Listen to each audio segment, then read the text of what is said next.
Ba-ba, ba-ba-ba-ba. Hello, good afternoon, and good morning, and good evening, and hope you are well. Hope you are happy and well and safe. Welcome to another Alan and Heath sessions or events, depending on which link you typed in on the webpage to find this. They're called all kinds of things, but basically they are here to help you guys get the most out of your mixers. If you haven't been to one before, I'm sure some of you have. So really, the whole thing is just you guys ask questions and I will do my best to answer them. I can't answer everything, but I will definitely try and answer everything because it's fun. Why not? We've already got quite a few people joining us. Mole's here. Hello. We are on. I should say as well. We are on YouTube and on Facebook. If anybody comes across this later, I tried to do the LinkedIn thing. I don't know how that works. It didn't. So sorry to anybody who finds this later. So I have had a couple of questions come in before the stream. Some only a few minutes ago, so I might have to read them off my laptop over there. So I'll do those first, and then I think I'm going to have a quick look at the RTAs in the SQ, just to try and get a bit more out of them for you guys, because they're kind of, I know they're there, and you can switch them on and it's fun. But I've actually set up a microphone and a speaker. So, I've gone to some effort today. But you'll be pleased to know the effort has not gone into PowerPoint presentations. Hello, Ryan. Welcome. Mike's here as well. Mike, who's been doing some fun things with the bone box, I believe, and an AHM and an SQ, I think it was, Rob Smith. Artanoon, right? Lee Fellings here. Hi, Lee. How are you? Hope you're well. Tom from up in the high north, Scandinavia, I believe. Crazy. I mean, obviously, I look like I'm a bit Scandinavian. And maybe I am. Actually, I should do a DNA thing. Kirill here as well. Can we expect? Oh, look, this first question. Just bam. I'm going to answer it. Let's go. Can we expect a major feature firmware update for SQ? Can we expect more plugins for SQ? Thanks. Yes, you can at some point. That's the only problem is I can't tell you when, even if I knew. But really, we're always working on new stuff. We're always working on new add-ons for the SQ, and that will be incorporated in a future firmware release. The reason we don't give away any dates or promise any features in particular is because sometimes they don't make them in. So to avoid any disappointment, we basically just keep everything secret right up until the day it's released. But you can go and register your product and you will get emails as soon as it's released. So if you go on our website, I think it's register SQ, like alan-heath.com/register SQ. You should be able to find that. Then you can register, and you can sign up to the mailing list. We don't spam you. I should point out, we definitely don't spam you. It's just for firmware releases or new things like we've got a new expander box that you might be interested in, but it's not like you're going to get emails every week. Who else is here? Any news on new add-ons? Andre is asking the same thing. I'm going to put you up on the screen. Anyway, yes, there's some no news there as well. Jack, hello, and Arthur Keane is here. Hey, hello. One of our crossover guys, I'd say, in some way, because I don't know if you know Arthur, but Al's been doing the Zone sessions as well, and I know that I'm thinking that you have a bit of Zone and you have a bit of SQ as well in your studio, so very cool. Cliff, hello, Cliff, and Neil, hi in the Philippines. Take a look at Luke. I will have a look. I'll look at that up right after the stream. Luke's just asking. He's posted a ticket on the SQ troubleshooting forum. So on the digital community, we have a troubleshooting section where a lot of people will jump in and other users will jump in and help you. You can also contact us directly using support.alan-heath.com. But yes, I will go and look that up after this, Luke, straight away. Robert in Slovakia, hello. There's another one here. Individual. I think I did cover that one. Ralph is just lurking. Well, you're not, because Ralph, I'm putting you on the screen. There you are. You can't lurk anymore. You're in front of everyone. So Jack has an Alan Heath SQ6 and would like to know how to have individual effects settings for their own monitor mix. Total Musicians 4. Fabulous. That's fairly straightforward then. So should we show you this one quickly? Let's see if we can show you this one quickly. Right. There's two ways you can do this. One is to just insert an effect on their monitor mix, because if you've got 4 monitor mixes and they just want an effect across their whole monitor, you could just insert the effects. So you can do that from, there we go. So if I go to a layer that's got some outputs on it, let's say they were on aux 2, 3, something, I don't know. 3, let's say they're using aux 3, you can go to the insert straight on the aux and you could insert an effects unit here. So you could do effects unit from there. But more commonly what you would do is use a send and return, so you could control the levels a bit more. So let's say you're using the first 4 mixes, send and return. So where's my other camera? There it is. Oh, it's just over here. So I'm going to just select my mixes as I normally would. I'm going to send some channels to those effects units. And then the important bit is to, when I go to their mixes or their auxes, their monitor mixes, is to get the effects returns, which on this SQ5 by default are on layer C, but you can put them wherever you like. Is just to say, okay, well, I want effects return 4 only in aux 1, so only in mix 1. So that's the first monitor mix. I want effects 2 in 2, and 3 in 3, and 4 in 4. So that's a really quick and easy way to do it, because then I've got those 4 units. They're still coming through on my left-right mix, of course, in this situation. But I'm just sending them just a dedicated effects unit. Most of the time, though, people are quite happy, because unless you're drowning things in reverb, to have a kind of shared reverb across the stage, across monitors. So they might have a little bit, or they might have no effects whatsoever. If you really want to mess with people, just send them delay in the monitors. That's good fun. So Jack from Canada, hello. Mo is also waiting for the new updates as well. Okay, Luke's giving me some more info. Great, I will look that up afterwards. Thank you. Colombia, people from all over the world, and Malyadi from Indonesia. Wow, cool. Very cool. So the other questions I got beforehand, hang on, I've got one that I need to read off my laptop, so I'm going to do that one. Where was it? I think it's in here. So Eric is asking, do I know what the ADDA converters are in the SQ series and how they compare to dedicated audio interfaces of medium price point? Are they usable for studio recording? Absolutely. So the converters in the SQ are fantastic. It's not like we're chucking in cheap converters in there. The other really important point with converters is it's not just what the converter is. I don't know exactly what they are off the top of my head, I'm afraid.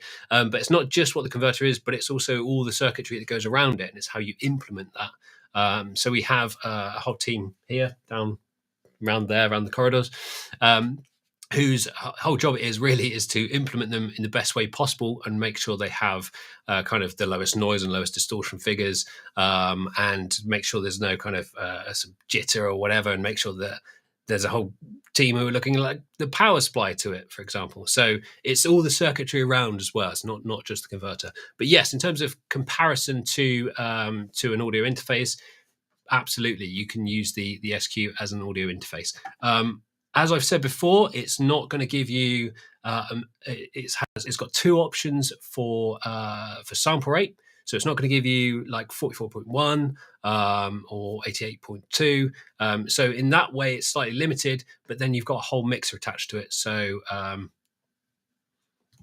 use it as an interface all the time. The other questions, I think I copied these ones out. There we go. Okay, so Brent asked a question. I have shortened it slightly so it fits on screen. The gist of it is we are using a matrix to send to our live stream. And then the ... bit there that I'll have to fill in is that occasionally if there's too much level being sent out, then they get some distortion on the live stream. So sending out to a matrix, pushing that level a bit hot and getting some distortion. So is there a brick wall limiter we can use? Yes. Absolutely. You can set up, it's not a true limiter, but you can set up the compressor, which I'll show you. So let's select matrix. So I've got matrix 1 here. I can go in, this is all just default at the moment. I can take my ratio and I can go all the way up to infinity. I can then take the threshold and I could have that set up at 0. So if I'm hitting that 0 dB on the meters here, I probably want it a little bit below 0 actually, then I'm going to get a +4 dBu on the output. Make sure it's in, of course. Oh, it sounds so much better. Oh, hang on a minute, it wasn't in. That's classic. So the main thing I'd say though is to check out your whole gain structure and your gain staging. I don't know if you're using a matrix out to USB or if you're using a matrix out to Dante or Waves and getting that out to YouTube that way. But I know that there are some people who prefer to use an external interface. Maybe they were using that before and they just want to take a stereo feed, or maybe they're using USB for something else and they just want to keep the computer with the streaming on separate. That's fine. So sometimes people will plug a +4 dBu line level output from the SQ into straight into an interface and have it as a mic input, or get some distortion in the interface end. So look out for that. The other thing is if you're getting distortion, you have to work out exactly where it is. There's a really cool feature on the SQ and on most of our all of our digital consoles, I believe, actually, which is multi-point metering. So if you see the peak LEDs on the channels, if you see those light up saying something's peaking, it's that something is peaking on that channel somewhere. So you can then, in fact, to go even further, the layer keys will flash to show you something's peaking on a layer. You can go in, you can see that something's peaking on a channel. You can select that channel, and then up at the top here, just out of shot, you've got other peak LEDs. So if any of those peak LEDs are going off, the peak LED on the channel will go off as well. So it's a really cool feature because it allows you to go something going wrong somewhere and then drill in really quickly to find out what's gone wrong. Okay, see if there's any more in the chat before I carry on. I haven't even got my RTA yet. Excited about it, sorry. So what's this here? What's this here? Roz here. Raheem is here from Uruguay. Ryan's got a good question. Very quick and easy answer. Are the DX68 preamps the same as what's in the D-Live systems? Yes, they are D-Live preamps. The DX68 was originally developed for D-Live and for D-Live systems, but of course you can connect up to an SQ. So yes, you can use D-Live preamps and beyond, in fact, with the Prime preamps. So yes is the answer. Faders. Oh, okay, yeah. If you're having any issues with faders, or any issues at all, actually, the best people to contact for anything hardware are your local distributor. So the distributors, our distribution partners, if I can say it, around the world will carry out any kind of repairs on your unit. So if you're having any problems like that, give them a shout and they will be happy to help. Would love to see an SQ with dual fader banks. Oh, that's interesting. Yes, Dennis has got a little bit of a suggestion there. So obviously we've got a single bank, as it were, or 6 layers. But dual fader banks is an interesting one. Chris Banner is loving the SQ series. Good. Oscar's also asking. Miles asking, what can you tell us about RTA? Well, Mole. Amazing. I can't believe that somebody's asked this, but I'll be happy to share with you. So, RTAs. No. Before this, Mole, I'm going to answer one more question before I forget, because Tree, we'll give a Tree. Asked this one, which is, which Android app can I use for USB recording on the SQ6, and how do I connect to the SQ6? So this is a really interesting question, because we don't officially support connection to an Android device for audio, for recording or multi-track. But the SQ and the Q series USB interfaces are class compliant, so you can hook them up if you use like an adapter. Don't think I've got one on me, but if you have say you've got a USB-C port, you can use a USB-C to A and then an A to B to the SQ, and you can hook it up, and most of the time it will work. So like I say, it's not officially supported. We can't support every single device and every single version of Android and every single app out there, but because it's class compliant, generally it will work. The things to watch out for are that with some stereo apps, so it'll pick up the first two channels and sometimes it will merge the other channels. Some interfaces won't pick up that many channels, and they some apps will just fall over and say, no thanks, I don't know what to do with a 32 channel device. And yeah, that's kind of it, really. It's kind of a suck it and see kind of thing. Just see how you get on with it. But give us a shout, and we can give you a little bit of advice of in terms of the patching and how you're doing that stuff on the SQ end, because that's all the same as it would be if you were hooking up to a PC or a Mac. So yeah, cool question. Okay, on to Miles' question. Amazing. So RTAs. So the thing with RTAs is there's two of them. That's the first thing. Oh, I've written notes. I'm prepared. So there are two RTAs in the SQ. There is one in the meters screen, and so if I go to my meters, I've got an RTA here on the left, and that one is that's going to follow my PAFL by default. So like I said, I've pretty much defaulted all of this. Or I can have it on a fixed channel. So if I wanted to, that's really handy for having something in the back end. If you want to leave it on a mix, for example, you could just use this one on a mix. What have I got plugged in? Hang on. So if I PAFL 12, that's my voice. Great. So that's going to see, as you can see here, it's going to show you whatever's going on the PAFL. So as you jump through channels, you can quickly see what's going on there. That's nice and easy to understand. Also, it's stereo, which is kind of handy. So if you're looking at stereo output, that's probably the one you want to go for. And you have a bunch of controls, which I'll get into shortly.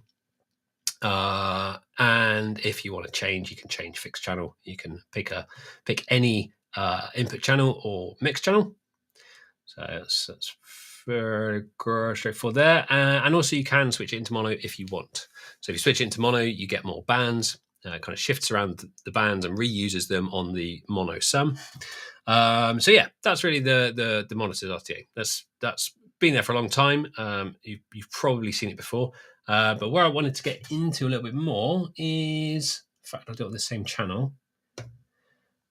The channel RTA. So the channel RTA is used on the PEQ, on inputs and mixes, and it's also used on the GQ on mixes.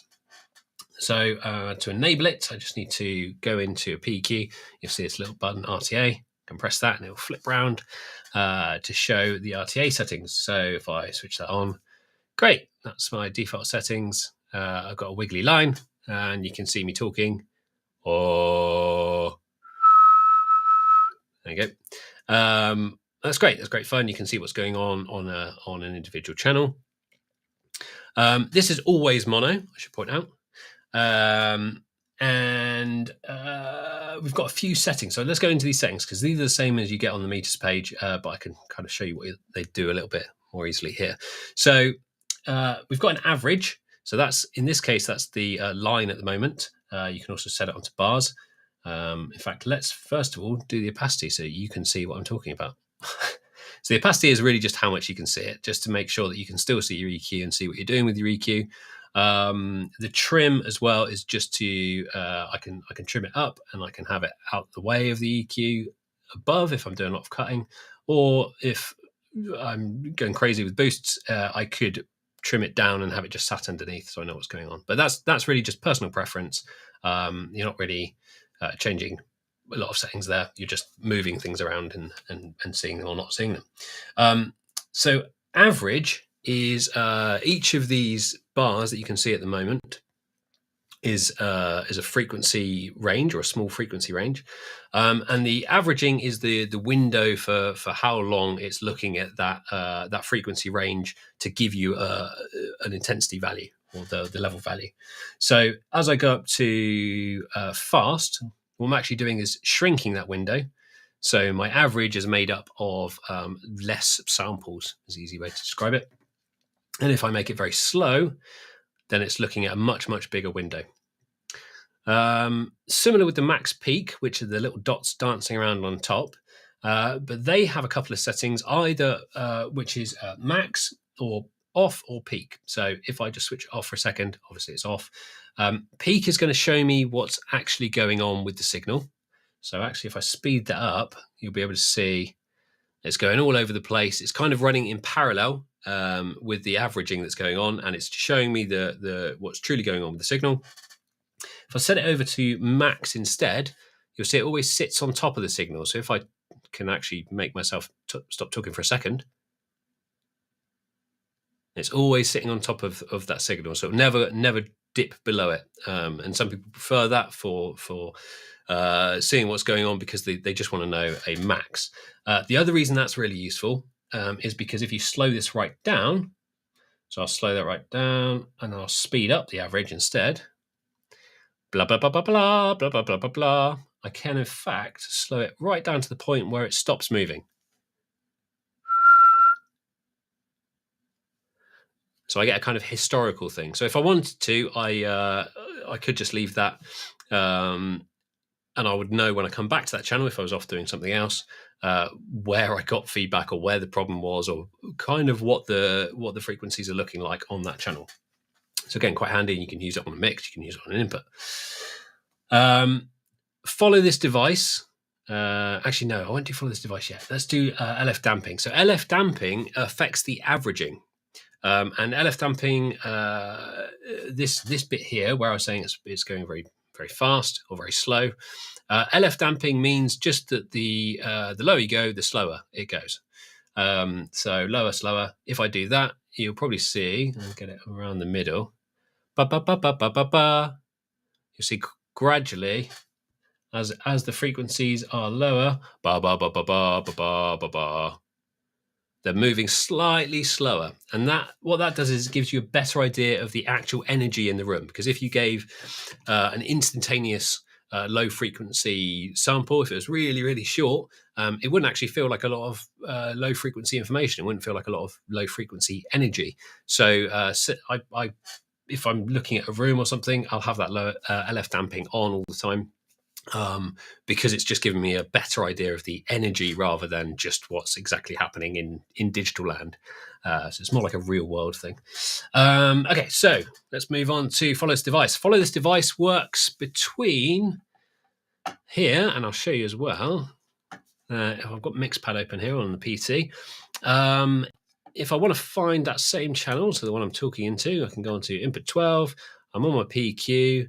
I'll just drop this down here. Or I can click and drag and I get the same thing, and I've got my RTA there. So follow this device. If I have it, I'll show you this way around. So if I have it off here, and it only works with selected channel, and I have it on here, then my RTA is going to be following whenever I select channels over here. If I have it off here, so I'm still looking at 12 over here, and put it on here and go back over here. As I select different channels, it will tell me actually the RTA source is now input 11. So you're not seeing what you think you're seeing. So it still show you it can still show you the RTA behind, and that's what we're going to get on to next. But I will see if there's any questions first. If your mixture was a bit and you're drunk, okay. It's a good question. I'm going to dive away from RTAs for a second and answer Billy W012's question. If you are mixing drums and want parallel compression, what's the difference between using a drum crush group versus engaging the parallel path option on just one and not having to create another group? Well, the benefit, as you've kind of pointed out there, is you don't use up another group. So that's the main reason for having that parallel path there. Let's hold that a second. I can show anybody is unaware. So if I select, hang on a minute, let's go back over here. If I have a group, I think I've just hammered this a second. One sec. If I have a group set up just for the drums, then I can use the parallel compression on just that group, and I can blend in some of the wet, so the compressed signal, and the dry. And the other option is to set up two groups and send everything to both of those groups, and then smash one of those groups and leave the other one alone, so it's like completely dry. Or you could actually have a bit of compression on both. So some people like to have a kind of a limiter compressor, or like a very fast compression on one, and a bit of a slower compression on the other one. Set it up however you like. Hang on, I've got to plug this back in. My speaker. 1 second. With me. I'm not going to make jokes about plugging things in around the back. Okay, here we go. Where is my group gone? 1 second. I can show. If I press the right buttons in the right order. So this parallel path down the bottom here, if I just engage that, it's now at this point it's still fully wet. So that's the equivalent of having the parallel path off, which is why it's by default. And then you can blend in some of the dry. Obviously, have the compressor in. The main benefit to using a secondary channel or a secondary group is really just for control. So it's really just about having two faders to be able to do it on the fly. So if you're messing around with it a lot, it's worth having the two groups. The other thing that a lot of people do is to, and I did this a few weeks ago actually with SQ, and that's the kind of running a DCA to run your inputs into something harder.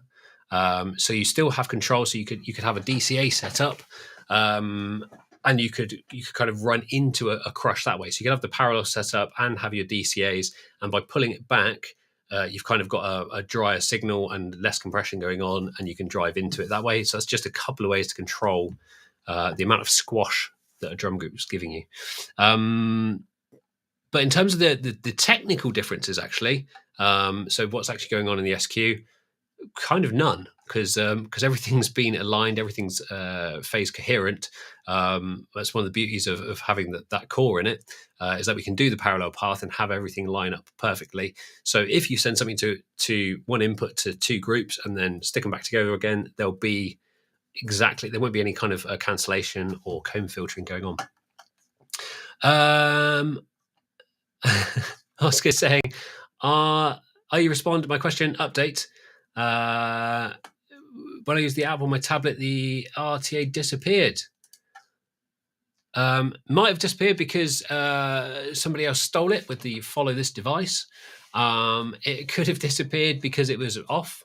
There's a bunch of different reasons, but give us a shout. But yeah, the update side of things, I think I covered right at the beginning. But there will be an update for SQ. I can tell you that for sure. When that will be, I cannot tell you. What it will include, I'm afraid I cannot tell you. I'm very sorry. Okay, this is an interesting question from Roel. How to add AR2412 to an existing GX4816 to an SQ7. So if you've got a GX4816 connected to an SQ, it is running at 96K. The connection between the two is running at 96K, and it's actually carrying 128 channels in each direction on the GX Gigarace protocol. The S-Link port has to run in the GX GigaRace mode for that to happen. So that's all running at 96K. So you can't connect an AR2412 into that setup because the AR2412 is running at 48K and it's running the D-Snake protocol. So the S-Link port will switch modes between 3 different modes. So GX, GigaRace, DX, and D-Snake, depending on what you connect to it. So it does all of that automatically. So you don't have to think about it, but you have to make sure that you're using the same boxes or the same protocols on that on the port. So you could have 2 DXs connected. You could have a GX running the GX protocol, and a GX 4816 also has 2 DX ports. So you could run a GX and 2 DX units, 4 DX units, in fact.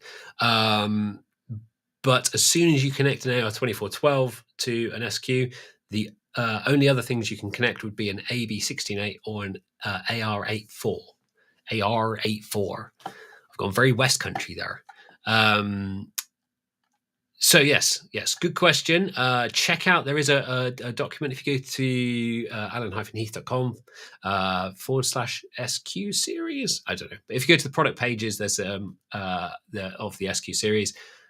Select any of them, any 5, 6, 7, and go to documentation. I think it's called documentation. There is a S-Link supported connections document there that explains all of that and shows you a bunch of connections that you can do. The only thing you can do to achieve this would be to add in an S-Link card. So if you add in an S-Link card, you've got 2 S-Link ports and they run independently. So their sample rate conversion and their protocol matching all runs independently. So you can have one of them running D-Snake and connected to the AR2412, and the other one running GX and connected to the GX 4816.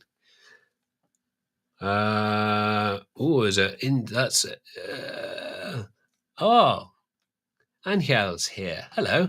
Can you show the proper way to set up matrices? So matrix left, right, subs, and front fills. Yes, I can show you the quick way. I mean, there's no, I don't think there's a proper way because it would depend on the setup.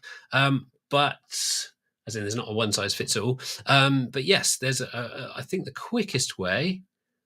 So matrix left, right, subs, front fill. Okay, let's say that the front fill and the subs are going to be mono, and the main matrix left, right is going to be stereo. So I'm going to use matrix 1 as stereo, matrix 2 and 3 as mono. This will kick me off because I'll do a little mix config. So mix config, I'm going to go mix stereo, and I'm going to have these as mono. And then this is the quickest way, I think, to do it, which is select my left-right mix, and then I'm going to do channel tool mix over here, and that just shows me the matrices. And then I'm also going to hold reset. I'm going to go bang, bang, bang. So now my left-right mix is going to those 3, and I can obviously put them on a layer somewhere and edit them as I want. I'll need to patch them, so I'll need to take those mix outs, those matrix outs, and patch them somewhere. So they'll be down here, down the bottom, either locally or S-Link or IO port. That's it. They're there. They're ready to go. Probably label them as well, of course. But it's that quick. Now all of those will follow your left right. Obviously, you can balance them up. You can EQ them. You can add processing for GQ, PQ, compression as you like independently on each of those, just for each of the speaker setups. JS is asking, would most of these settings be the same on DLive? May use this to train a team member later today if it carries over well enough. Yes, if you have both consoles on your campus. Yeah, so the DLive RTAs, which I presume is what you're talking about there, the DLive RTAs are like the SQ RTAs, but a lot more. So you get a lot more options. You have a lot more, it's a lot more flashy colors. It's a lot fancier. There's a lot more settings. It is really good. I should also point out that as you go up, these RTAs are brilliant and really handy for little bits and bobs and doing stuff. You can, of course, hook any of these up to a computer, and you could run something like Smart, and you could do a full-on. I know a lot of people are using Smart alongside their SQs, and they can run a full thing. So this is great because it's all built into the console and it's really easy to use. And as you go up to DLive, you can do a lot more and see a lot more and get a lot more information. You get it over a period of time as well. You can have it on the screen at all times at the bottom and all sorts. But yeah, you can also go even further if you really want to get into this and get everything visually. I must admit, I'm still a bit old school. I kind of use RTA, but I'm also just listening to the room going, "Hey, it sounds good. That's fine." But that's why I probably don't get many jobs engineering. Cool. Okay, crushed. James is here. I think I know what you're referring to there, James. I'm still going to blame you. But I realised what had happened as it happened. Okay. Does SQ have delay compensation? So this is kind of following on from that question about the crush groups and drum groups. So drummer shells through groups, overheads go straight to LR. Is there a delay latency problem? No, there is not. So there's different kind of alignments that happen. If you, in fact, I wonder if I can get it quickly. Wait a second. Might have to bear with me while I find it. So we've got a knowledge base. Alan, hyphen.com.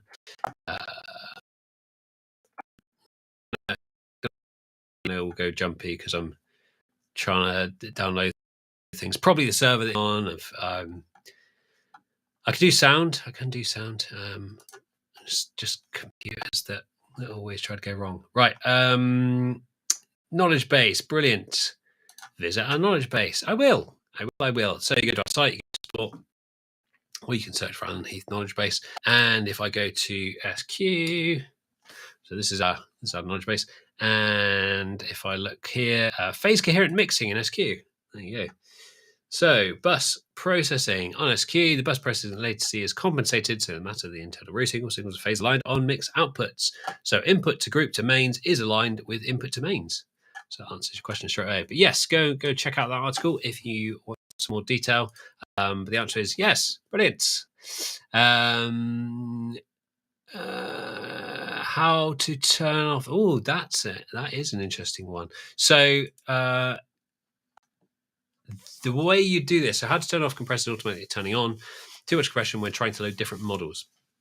Quite simply, you can store your own user ones just with them off. So we've got them on because you have to load. We didn't want to have this compressor on and this compressor off in the library, and this or have it off automatically, because the thinking is you want to try out this compressor, so it's going to load with it on. But you can just store your own in the library with them off.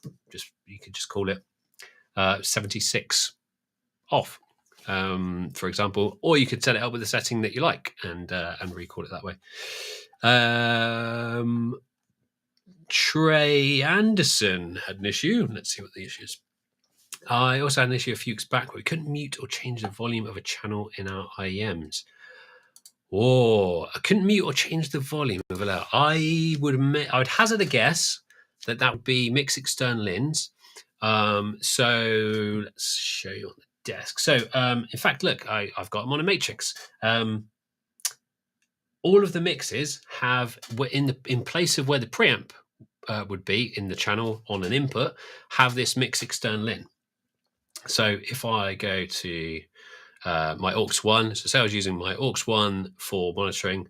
In fact, I think by default 5, because it's IEMs, right? I can set up a local socket as a mix external in, or I could set anything as a mix external in. What that does is it just takes the signal straight from that socket and kind of plugs it into that mix. So if you imagine usually how the mixes work is they're mixing stuff. So they're taking like a load of input channels, summing them all together, and then giving you a feed that you can send somewhere. What the mix external in does is, after all of those channels have been summed together, they've all been processed and summed together, it just chucks in this other channel without touching any processing. So it's a really handy way to get some extra stereo inputs. So you could use it for groups. So if you had some groups free, but you'd run out of input channels, you could just use a mix external in on a group and send that group to mixes or left right or matrices. So that's one use. More commonly, I'd say they're used for a submix. So if you had two mixers set up, so you've got a support act and a main act, you could have the main act, say, on the SQ, and the support act come in. So you've done all your sound check, you've set everything else up. Support act come in, they go, we've got our mixer. So rather than pull everything apart and repatch everything, you could just plug their mixer into a couple of sockets and then use the mix external in on the main left right and have it go straight through to the system. So that's the kind of thing you can use it for, but it's just a handy little bit of routing. However, it has no processing, so no mute, no level, and no processing. So that's probably what it is, I think. Okay, let's see if we. Oh, what's the best solution for using external insert? Oh, okay. I'll just quickly grab that one before we've. So Florian says, hello, Keith. Hello, Florian. For you, what is the best solution for using external insert with Live Professor? Good question. Depends on what kind of thing you're inserting.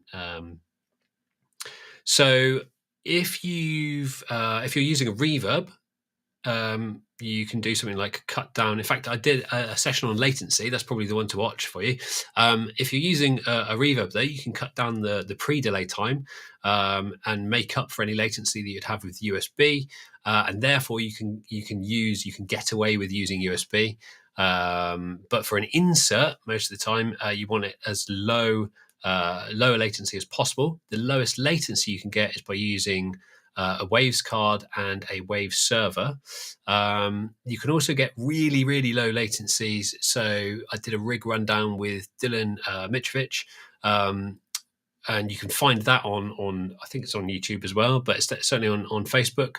And check that out, because he was getting he's using Dante, and he's using a PCIe card in a external housing, and getting really low latencies over Dante as well. So one of the big things with Dante for latency is the Dante virtual sound card.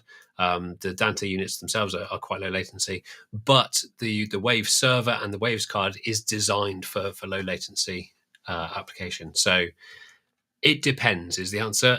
You can also use something like a MADI card and an RME MADI face and get a pretty low latency. So it does depend on what you're doing and what's available and what you want to use. But Live Professor is fantastic. It's a really good option to get lots of different plugins connected. Great. So does anyone have a list of what the real world models the compressors emulate? Oh, that's a fun one. And I think they're in. I could tell you what they're inspired by. Some of them. So no, I'll let other people do it.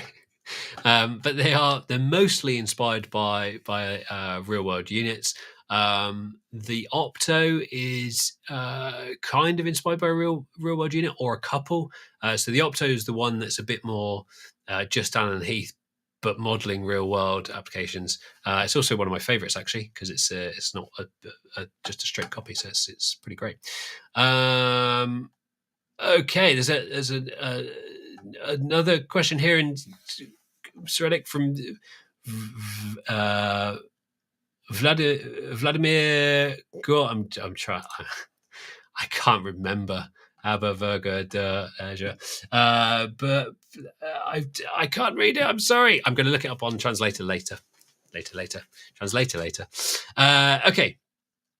I've only got like 5-10 minutes left. I'm going to really just squeeze in this last little bit of RTA stuff because I think it's cool. So where do we get to?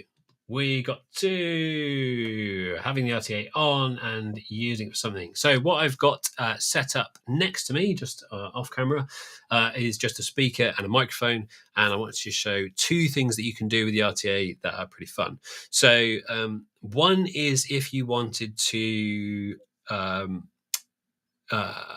probably the most common one, actually. Let's do the most common one first. So ringing out some monitors. So I have got...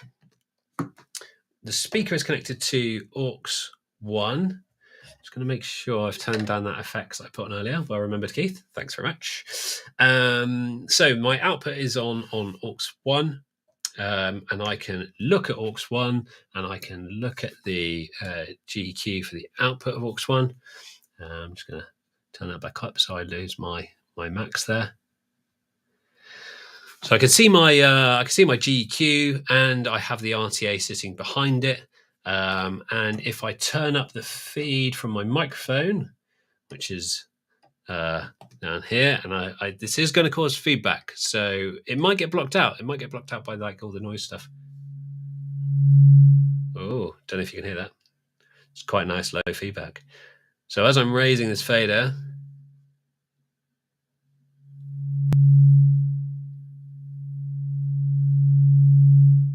I can see that 125 is a feedback frequency.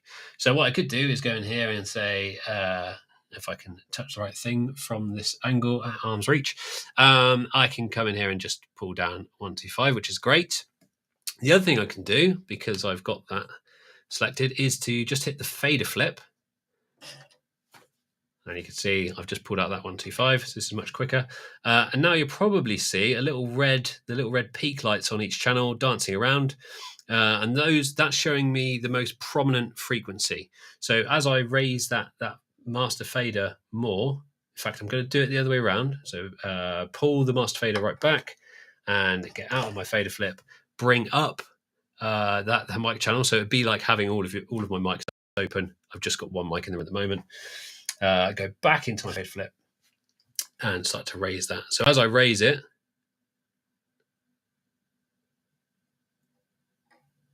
might need to agitate it.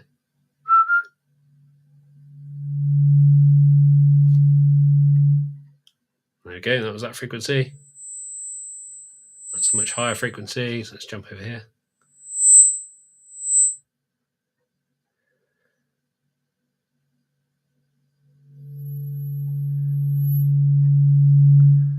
Oh, it's horrible playing with feedback, isn't it? Right, here we go. It's very John Cage. Okay, let's pull out that one. Let's pull out that one. Put a bit more of those two. Very low stuff going on over here.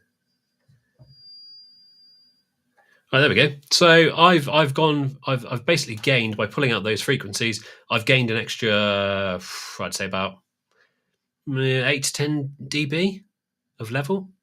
So that's pretty cool. I can hear myself in the room. This is great. So that's one thing you can do with the RTA. And of course I can see it on screen. So I can see what I've pulled out and I can see that I can bring that right up again. Hey, about 5K. So that's one cool thing you can do. The other one is a bit less common because really what you want is a systems tech, systems engineer to come in and sort this out for you. But I have had a few people ask about it, so I'm going to show you anyway. And that's kind of doing a kind of rough flattening of a room, or kind of looking at the acoustics of a room a little bit with the RTA and what you can do with that. So this time I'm going to look at my left-right mix. And this is one of the things where you might use the fixed channel on the RTA. So I've got a measurement mic plugged in. It's just a cheapy one. You can get cheap ones. You can get very, very expensive ones. The most important thing though is to get something that's flat, because we want it to be invisible. So we want it to be generally omni and as flat a response as possible. If you get a proper one, you can actually get them calibrated and stuff. But when you're at that level, you're probably not doing enough on your SQ, to be honest. So, but you can do it. It's fun. Here we go. So get out my fader flip and go to my RTA. So now, instead of having the selected channel, so it follows me around the desk, I'm going to have a fixed channel. So my mic is on. I've got it plugged in on channel 16. Obviously, you could use anything you like. So let's put it on 16. Okay, so that's just picking up the mic in the room. And what I'm going to do now is, I did some resets. I just need to reconnect. So I'm going to use Mixpad, and I'm going to go to my audio SIGGEN, and I'm going to have pink noise. And I'm going to turn that up.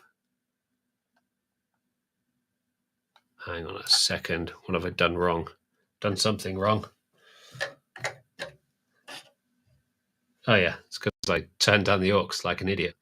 So let's leave that down so we don't get feedback again. Let's turn the aux back up, which this was over here. This one was down. And I'm just going to turn up this. There we go. Right, so you might be able to hear the sounds of the Cornish waves behind me. It's like one big permanent wave. Hopefully you can still hear what I'm saying, though. Might even have blocked it out by the magic of the internet and all the noise cancellation magic. So if we look at the overhead, I've now got that. That's what the mic's picking up, and it's showing me on the aux. So let's just reset the GQ quickly. So if I flip that back to selected channel, you can see it's pretty even. In fact, if I flip it to white noise, so you'll see that that's what's going out. So it's pretty flat. It's pretty flat. In fact, for this, I'm going to leave off the earth damping. So it's bouncing around a bit, but you can see it's generally level. If I flip back to my fixed channel and 16, now you can see it's quite wonky. I've got a dip at 2.5K, dip at 1K. And I've got some dips at the bottom because it's only a 5-inch speaker. So what I could do then is start going through here and bringing out some, if there's any resonant frequencies in the room. I'm going to turn that down now because it's annoying me. So I could now go through and I could turn down any frequencies that are peaking, any resonances in the room, or I could even just shape the room very slightly just to kind of flatten it out. Where that's useful is if you've got a mix that you had pre-prepared, that you've been touring with, for example, and you have everything set up exactly as you want, you might want to tune to the room a little bit, and then you've got a good starting point. But yes, if you don't know what you're doing, just leave it. Mole's headed off. He's probably gone by now, but thanks for coming, Mole. Speak to you soon. But if there's any last questions, I'm also to run away. So please do get in your last questions now. I'll see what we've got. Eduardo's here. Afternoon, everyone. It's late. Has anyone asked about more deep plugins yet? Yes, Eduardo, they have. I gave away all the secrets earlier. You missed it. I'm sorry that you were late. Summers is here. Hello. Hey, Dum's here as well. What's the best way to record my track? Is in direct out or tie lines? Oh, this is a good question, Dom. Go check out Dom's channel. Go and look him up online. He's a great guy, super lovely, and has made some brilliant videos with SQ as well. So go and check him out. But his question is, what's the best way to record multi-track using direct out or tie lines? So depends what you're doing. If, like me, you are ultra paranoid all the time and also want very bad at decision making and therefore want to leave everything and redo everything later, and you just want the cleanest recording possible, then tie lines is great because I can set up the tie lines. I even have, if I go into my scenes and my global filters and other tie line only preamps, I can block any changes to them. So anything that's hidden away in the background, I can block any changes to and not have to worry about it. So that's great because it's super clean and I can do everything later. The great thing with Direct Out is if you're bold and you're more confident than I am, you can record all of the processing. You can print all the processing straight into recording. And generally, that's a great way to do things because you're really committing to the sound that you want. And the other benefit of using Direct Outs is that if you change the patching whilst you're doing a show, so if you're doing like a live recording of a show,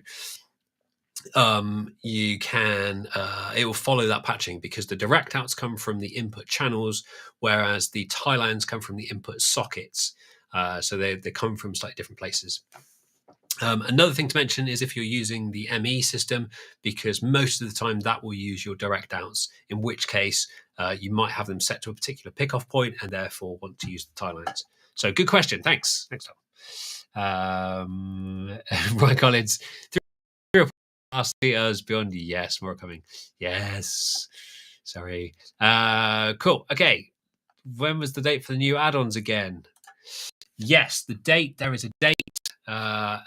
Many dates and many add-ons.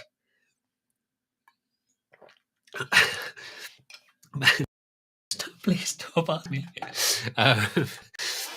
Okay, I'm cool. Okay, at the moment in India for a corporate show. Get in touch with Sun Infinite. Lovely people out in India. Our distribution partners. They are amazing. And they will know who will be able to help you out. In touch with everyone out in India. Cool. Okay, I'm going to wrap it up because I've probably gone on far too long, but hopefully some of that was useful for you. I'm going to come back next week for some Q questions.